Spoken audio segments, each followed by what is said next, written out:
के बीच में लेके जाएं और लोग जो है उन गवर्नमेंट की स्कीम्स का, गवर्नमेंट के इनिशिएटिव्स का, गवर्नमेंट की डायरेक्शन का बेनिफिट उठा सके।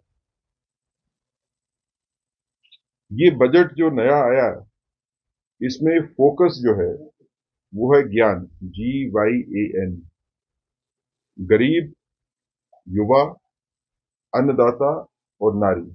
The focus is on poor, youth, women and किसान, फार्मर्स।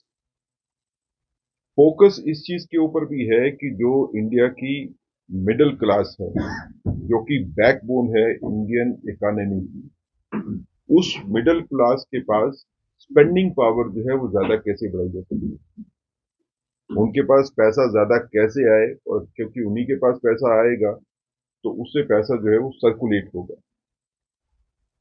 तो हम ये देखते हैं कि इस बार एक बड़ी स्टेप लेके गवर्नमेंट ऑफ इंडिया ने ये फैसला किया कि जिसकी इनकम 12 लाख तक है उसको कोई टैक्स देने की जरूरत नहीं। सैलरीड क्लास के लिए 12,75,000 रुपए का टैक्स देने की जरूरत नहीं है, कि उनकी स्टैंडर्ड डिडक्शन उनकी 75,000 रुपए की एक्स्ट्रा हो जाती है। और ये भी ध्यान रखिए कि अगर आप इंश्योरेंसेस का, लाइफ इंश्योरेंस का, बाकी स्कीम्स का बेनिफिट लेते हैं, तो ये 12,75,000 या 12 लाख जो है नॉन सैलरीड के लिए बढ़ के जो है ये 15 लाख के करीब हो जाएगा। मोटे तौर के ऊपर अगर हम देखेंगे तो जो middle class backbone of Indian economy है, उसमें जिस आदमी की इनकम मंथली 1 लाख रुपया या 1 लाख रुपए से थोड़ी ज्यादा भी है, उसको अब कोई टैक्स देने की जरूरत नहीं।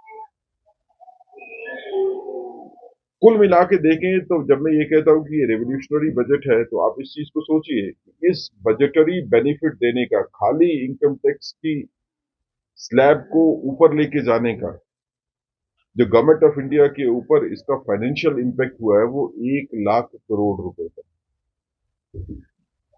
तो मोदी जी की गवर्नमेंट जो है वो 1 लाख करोड़ रुपए का बेनिफिट पूरे हिंदुस्तान को दे रही है, ताकि हिंदुस्तान की मिडिल क्लास जो है वो मजबूत हो सके। हिंदुस्तान की मिडिल क्लास की मजबूती से आगे देश की मजबूती होगी, आर्थिक स्थिति जो है वो बेहतर होगी। आपके कश्मीर में भी ज्यादा लोग जो है वो यहाँ पे टूरिस्ट आ पाएंगे, लोगों की जेब में पैसा होगा तो यहाँ पे आएंगे भी, एंजॉय भी करेंगे, पैसा भी खर्चेंगे। यहाँ की इकोनॉमी भी जो है कनेक्टेड इकोनॉमी है। इस बजट में स्पेशल प्रोविजन रखा गया, जो औरतें हैं या जो शेड्यूल ट्राइब, शेड्यूल कास्ट के इंटरप्रेनर हैं, जो इन्वेस्टमेंट करना चाहते हैं, उनको गवर्नमेंट की साइड से जो है वो प्रावधान रखा गया कि उनको लोन मिल सकता है, आसान दरों के ऊपर उनको लोन मिल सकता है। गवर्नमेंट ऑफ इंडिया उनको सारी मदद देगी इंडस्ट्री को सेटअप करने में।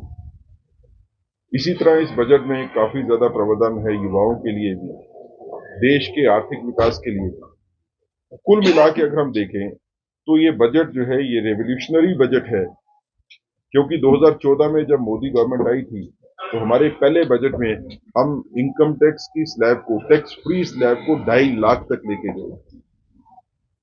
वो 2.5 लाख जो है वो 2014 के बजट में, 2019 के बजट के आते आते हमने 7 लाख तक जो है वो फ्री कर दिया, टैक्स फ्री कर दिया। 2023 में जो है ये अभी बढ़ाया गया 9 लाख तक, और उसके बाद अभी इसको 12 लाख जो है वो कर दिया। तो एक बड़ी छलांग देश की तरक्की के लिए, एक बड़ी छलांग जो है वो लोगों का भला करने के लिए मोदी गवर्नमेंट ने लगाई है। और इसके लिए हम मोदी जी का और फाइनेंस मिनिस्टर श्रीमती निर्मला सीतारमन जी का जो है वो धन्यवाद देते हैं।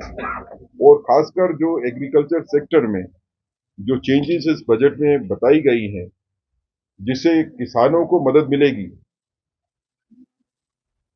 सब्सिडाइज भी किया, किसान क्रेडिट कार्ड के ऊपर जो है अब लोन जो है वो ज्यादा मिलेंगे, ज्यादा पैसा उनके लिए है, फसलों की गारंटी जो है वो ज्यादा है पहले से। तो कश्मीर का जो किसान है, जो हार्टिकल्चर के साथ जुड़ा है, एग्रीकल्चर के साथ भी जुड़ा है, उसको भी इस बजट से काफी ज्यादा जो है वो फायदा होने वाला है। नए इंफ्रास्ट्रक्चर की बात करें तो उसके लिए जो है स्पेशल प्रावधान है। हमें लगता है कि इस बजट के आने के बाद आने वाले दिनों में जम्मू कश्मीर के लिए जो है वो स्पेशल कंसिडरेशन जो है वो रखी जाएगी और यहाँ पे ज़्यादा स्कीमें जो लोगों की भलाई के लिए हैं वो निकलेंगी। और हम ये भी उम्मीद करते हैं कि इस बजट में जो कोशिश की गई गवर्नमेंट ऑफ इंडिया की तरफ से लोगों को बेनिफिट देने की, तो जो इन्वेस्टर्स हैं, चाहे वो जम्मू कश्मीर के बीच के इन्वेस्टर्स होंगे या जम्मू कश्मीर के बाहर के भी इन्वेस्टर्स होंगे, अब उनके लिए जो है वो ग्राउंड तैयार है, पैडवर्क तैयार है।